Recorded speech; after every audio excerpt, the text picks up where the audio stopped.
ബന്ദികളുടെ മോചനത്തിന് ഹമാസിനുമേൽ സൈനിക സമ്മർദ്ദം ശക്തമാക്കണമെന്ന് ഇസ്രായേൽ.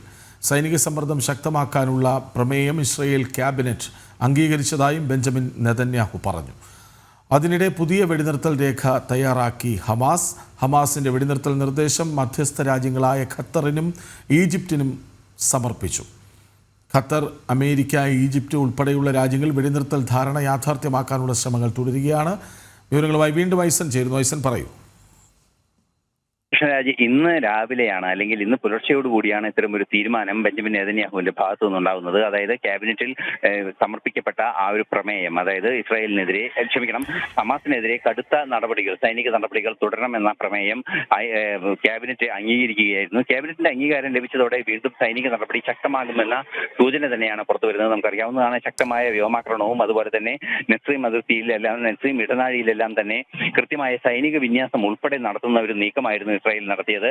സൈനിക പിന്മാറ്റം യാഥാർത്ഥ്യമാകുന്ന ആദ്യഘട്ടത്തിൽ പല ഘട്ടങ്ങളിലായി സൈനിക പിന്മാറ്റം യാഥാർത്ഥ്യമാകുന്ന രണ്ടാം ഘട്ട വെടിനിർത്തലിലേക്ക് എത്തുന്നതിന് മുമ്പാണ് ഹമാസ് തങ്ങളുടെ നിലപാടുകളിൽ ഉറച്ചു നിൽക്കാതിരിക്കുകയും ശക്തമായ നടപടികളിലേക്ക്, അതായത് ബന്ദികളെ വിട്ടുകൊടുക്കാനുള്ള നടപടികളിലേക്ക് ഹമാസിനെ നിർബന്ധിക്കുന്നതിന് വേണ്ടിയുള്ള കടുത്ത നടപടികളിലേക്ക് നീങ്ങുകയും ചെയ്തത്.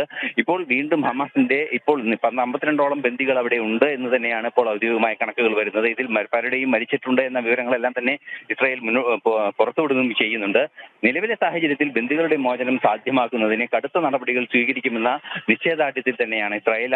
ഇതിന്റെ ഭാഗമായി തന്നെയാണ് സൈനിക നടപടി ഹമാസിനെതിരെ തുടരുമെന്ന നിലപാട് അവർ മുന്നോട്ട് വെക്കുകയും ചെയ്യുന്നത്. അതേസമയം നേരത്തെ കൃഷ്ണ സൂചിപ്പിച്ചതുപോലെ ഹമാസിന്റെ ഭാഗത്തു നിന്നും ഒരു വെടിനിർത്തൽ, ആദ്യഘട്ട വെടിനിർത്തലിന്റെ ഒരു അവസാന ഘട്ടത്തിൽ ഒരു പ്രത്യേക പ്രപ്പോസലായി ഒരു വെടിനിർത്തൽ രേഖ തയ്യാറാക്കിയിട്ടുണ്ട് ഹമാസ്. ഈ ഹമാസ് തയ്യാറാക്കിയ രേഖ ഈജിപ്തിനും ഖത്തറിനും, ഈ രണ്ട് രാജ്യങ്ങളാണ് പ്രധാനമായും ഇസ്രായേൽ ഹമാസ് വിഷയത്തിൽ മധ്യസ്ഥരായി ഇടപെടുന്നത്.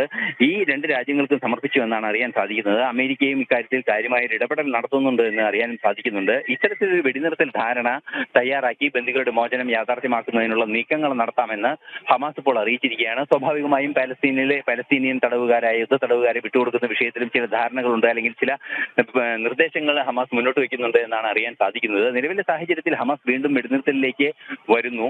ആ വെടിനിർത്തലിലേക്ക് എത്തുന്നതിനും ബന്ദികളുടെ മോചനം സാധ്യമാക്കുന്നതിനും കർശന നടപടി സ്വീകരിക്കുക എന്ന ഉറച്ച നിലപാടിൽ തന്നെയാണ് ഇസ്രായേൽ ഉള്ളത്. അതുകൊണ്ട് തന്നെയാണ് ഇന്ന് ക്യാബിനറ്റ് യോഗത്തിൽ ഇത്തരത്തിലൊരു കടുത്ത തീരുമാനം, അതായത് ഹമാസിനെതിരെ ഇസ്രായേലിന്റെ കടുത്ത സൈനിക നടപടി തുടരുമെന്ന നിലപാട് തന്നെ മുന്നോട്ട് വെക്കുകയും ക്യാബിനറ്റ് അക്കാര്യത്തിന് അംഗീകാരം നൽകിയതായി ബെഞ്ചമിൻ നെതന്യാഹു അറിയിക്കുകയും ചെയ്യുന്നത്. കൃഷ്ണരാജ്. വിവരങ്ങൾ നൽകിയത് ഐസൻ ജോസ്.